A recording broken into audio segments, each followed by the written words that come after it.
තාත්තයි මායි ගෙදර ස්තෝප්පුවට වෙලා බලා ඉන්නේ උඹලා එනකම්. ඉස්සර මේ ගෙදර අවුරුද්ද ලං වෙනකොට සෙල්ලම් කර කරා උඹලා දුවපු හැටි අදටත් මතක් වෙනවා. ටික ටික උඹලා ලොකු වෙනකොට අධ්‍යාපනයෙන් ඉහළට යනකොට උඹලත් අපේ කූඩු අතහැරලා උඹලගේ ලෝක හොයන පියාඹලා ගියා. එහෙම කාලයක් යද්දී උඹලත් උඹලගේම කූඩු හදාගත්තා.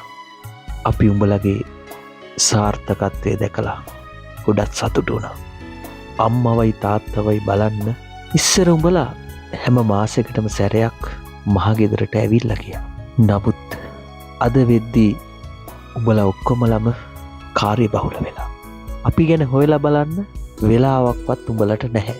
ඒකට අපි යමනාප වෙන්නේ නැහැ. උඹලගේ දියුණුව තමයි අපේ එකම පැතුම. ඒත් මගේ රත්තරන් දරුවනේ.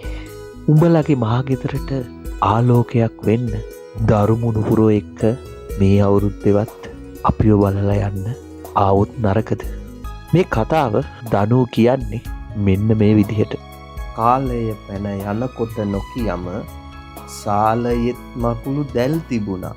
කාලයක් සෙවන දුන් වහලයේ තැන තැන උළු කැටත් විඳුණා. හුඟක් මතක උසුලාගෙන මහගේ බිම ඉරිත් දැලුණා. මහා උන්නැගි කෙඳිරිල්ලට හූමිටිදී දොරපියනක් ඉකිලෑවා.